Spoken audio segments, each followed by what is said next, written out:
So I've put out 4 videos ranking the acting categories of the 2010s. Now it's time to rank animated feature. Hi, it's Brian. Welcome to the awards contender. I'm very excited to bring you my video ranking the 10 films that won Best Animated Feature throughout the 2010s. Let's start with number 10, Toy Story 4. Bonnie had a great day in class, and we're going on a road trip. Road trip? Vacation! So to begin, there is not a single film on this list that I dislike. I like or love all of these titles. These are wonderful films that have so much beautiful artistry and voice work. But if I had to pick the worst win in animated feature throughout that decade, I would go with Toy Story 4, just because I thought then, and I still think today, it was a step down from the first 3 movies. As I'll talk about much later in this video, I did think Toy Story 3 had the perfect ending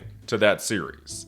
Like, there didn't really need to be more stories after that. So as fun and inventive as Toy Story 4 often is, it just felt like a cash grab movie. A film that was primarily made because Disney said, well, we could make another $1 billion. Let's do Toy Story 4, which makes sense from a business perspective. But outside of the very end of Toy Story 4, which is moving, there are some nice emotional beats in those final 5 to 10 minutes. Most of the film is pretty standard. There weren't too many surprises in that narrative. Again, I like Toy Story 4, I like spending time with those characters. I just didn't think the movie overall was necessary and that it didn't need to win Best Animated Feature at the Oscars. My choice that year would have been Klaus, which I think is a much more original animated film. We just want to thank the Academy for honoring our film alongside so many beautiful animated films this year. We're just proud to be among them. Number 9, Brave. A princess does not place her weapons on the table. Mom, it's just my bow. So something happened to Pixar around 2011. I would say the run of films they had from 1995 to 2010 is incredible, phenomenal. Like an all-timer run of 15 years and wonderful films. I would say the weakest one of that run is Cars from 2006. But I still like that movie, it's very well done. But then Cars 2 rolls around in 2011, and boy, that was rough. I don't even know if I finished Cars 2. I was just like, what is happening here? This is not the Pixar I know and love. And then the following year, we get Brave from 2012, which is a fun movie. It's got a wonderful female protagonist. The story is entertaining, but I didn't find it very memorable. It was much better than Cars 2, I'll give it that. But I haven't really thought about Brave in the years since. And honestly, I had to be reminded, like, oh, that won Best Animated Feature at the Oscars? Okay. There wasn't anything better in the world of animation in 2012? Hell yes, there was. Frankenweenie from Tim Burton is a fantastic movie. I adore that one. But my choice here would have been Paranorman. That is such an enjoyable movie, such a great animation romp to watch around Halloween. I've seen it 3 or 4 times, and I do think that would have been a better choice in the long run than Brave. I'd like to give a shout out to my wonderful, strong, beautiful daughter, Emma, who inspired Brave into being. Number 8, Rango. Hey, calm down. What are you doing? Now, confession, this is the one film I'm talking about in this video I hadn't seen up until a couple nights ago.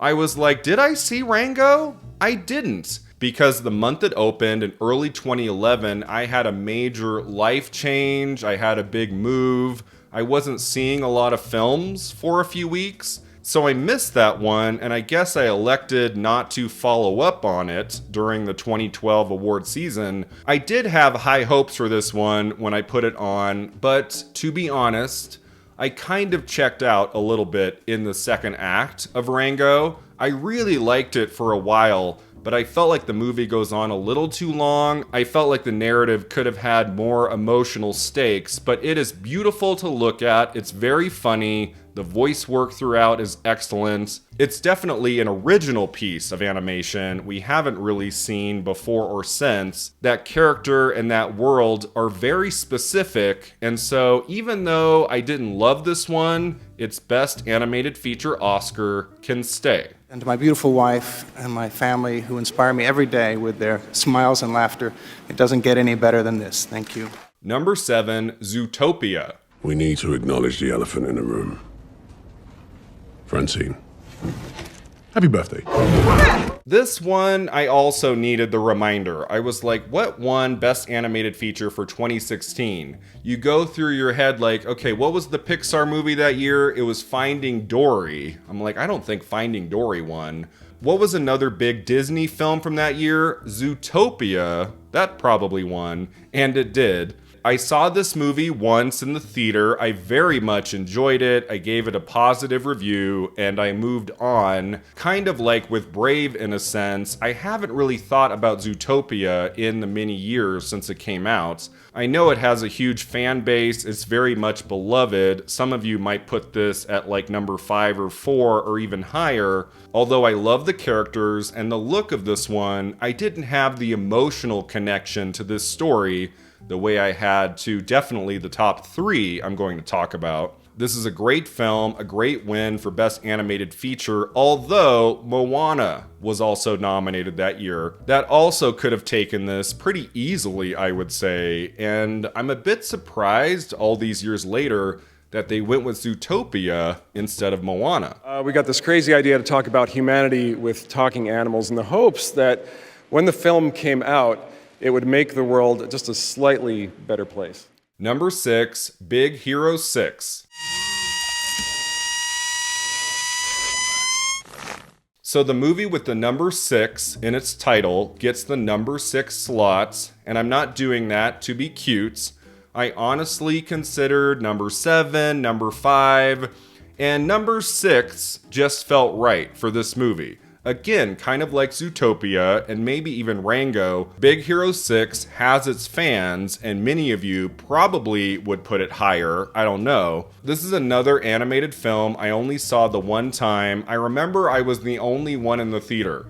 Like, I watched this movie on like a Tuesday morning, like a matinee, all by myself, and I really enjoyed it. This film is very inventive, very funny at times, also very dark and scary at times. I remember in the first act, like, we go to some disturbing places for a Disney animated film. The colors and animation in Big Hero 6 are on another level. And so, although I don't love Big Hero 6 the way I love especially my top 4 choices, this movie is wonderful. It was an excellent choice to win Best Animated Feature. Congratulations to all our fellow nominees. This has been an amazing year for animated films, and we are privileged to be in your company. Number 5, Frozen. Oh, you should probably wait out here. What? Last time I introduced her to a guy, she froze everything. I almost had this one at number 6 and Big Hero 6 at number 5, but I don't know. Frozen has remained in my memory, I would say, a little bit more than Big Hero 6. Even though I have still only seen Frozen the one time. I remember the whole family went Thanksgiving of 2013, and we just had a blast in this movie. I remember howling, like screaming laughter in at least 2 moments in that movie, and then the animation is gorgeous, the voice acting is perfection. I love that Disney returned to its roots in a way by making a fairy tale adaptation, the way they did in the 50s with films like Cinderella and Sleeping Beauty. It's definitely one of the top animated films of the 2010s, I would say, that still remains in the zeitgeist in 2024 and beyond.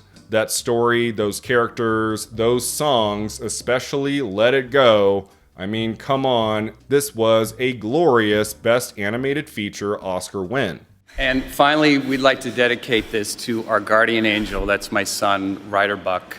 Thank you, Ryder. Thank you. Number 4, Spider-Man Into the Spider-Verse.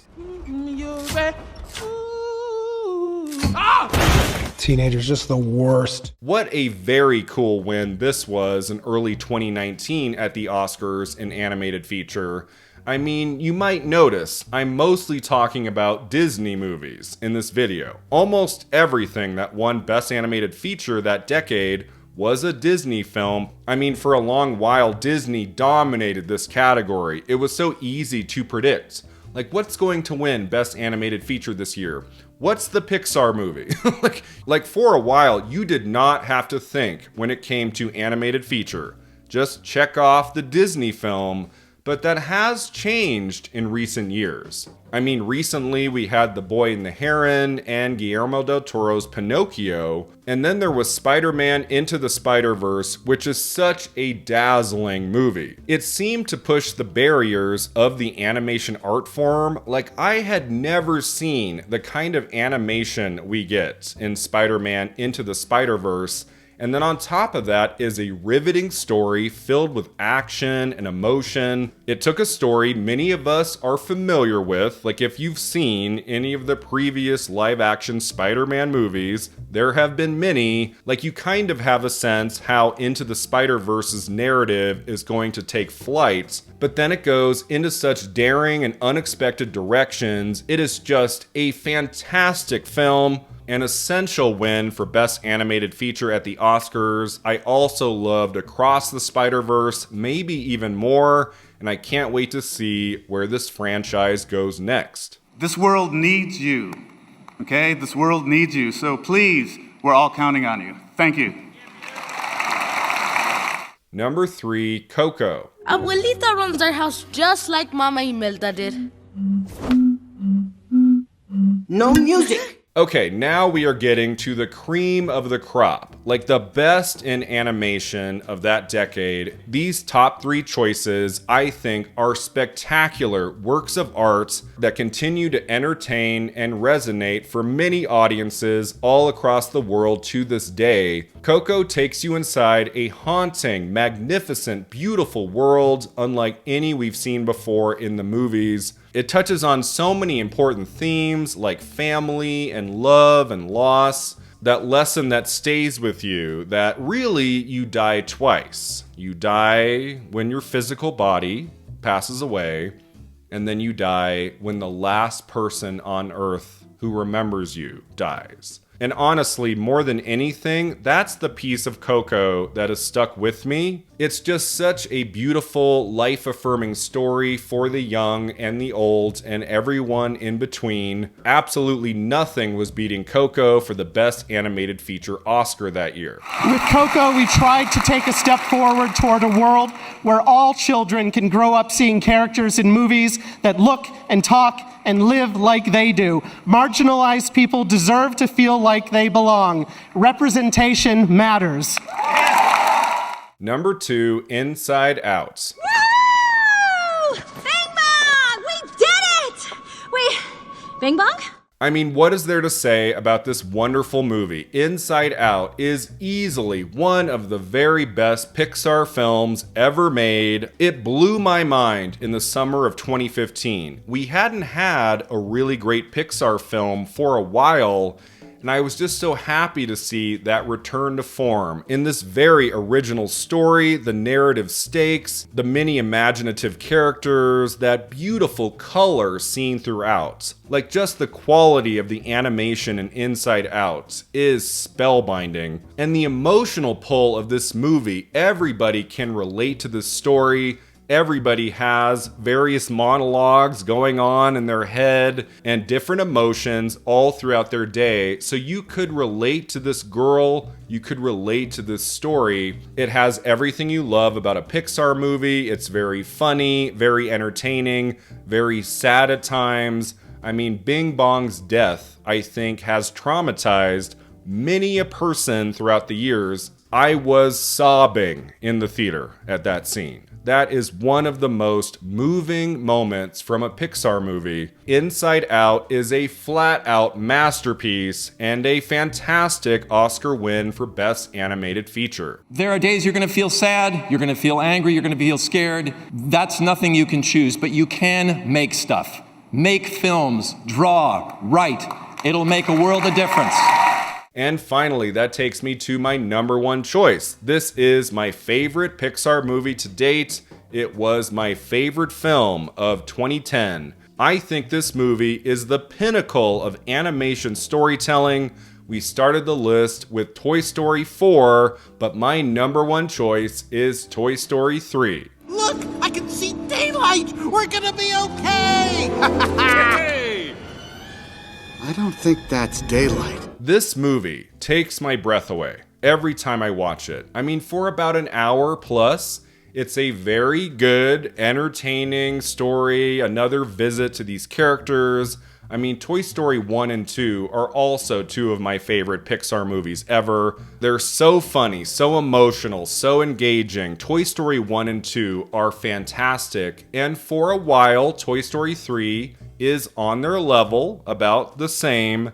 But then, there is this shift in the story of Toy Story 3, where the characters we love go to hell and back. And it is just an emotional roller coaster I have never had before or since in an animated movie. The garbage dump incinerator scene in Toy Story 3, where the beloved characters hold hands and wait to die, is just one of the scariest, most traumatizing animated moments ever. I still remember to this day watching Toy Story 3 opening night, holding my friend's hand, and being like, are they gonna die? like, is this happening right now? Oh my God. And I knew deep down they weren't going to die, but just the notion that they have accepted their fate, accepted death. I mean, it was some dark stuff in this Pixar movie, and I'm just always so thrilled that they took that big swing. They could have said, oh, this is maybe too dark, let's keep things light and fun all the way through, and Toy Story 3 wouldn't have been the same movie. This thing tugs at your heartstrings, first in that incinerator scene, and then especially at the end, when Andy gives up his toys before leaving for college. What a beautiful ending this would have been for the franchise. I do think Toy Story should have ended there, with Andy saying, thanks guys, and Woody saying, so long partner. I mean, I was just gone in the theater. Like, I was crying so hard. I have never cried like that in an animated movie. There is such a power to the storytelling of Toy Story 3. It is a masterpiece in every way, on every level, and it is my number one choice for the finest animated feature Oscar win of the 2010s. Thank you to audiences all over the world who came out in historic numbers and embraced a movie about talking toys that hopefully had something very human to say. Thank you. Thank you. Thank you. Thanks so much for watching and subscribing, and let me know in the comments below, how would you rank the best animated feature Oscar wins of the 2010s, and we'll see you next time at the awards contender.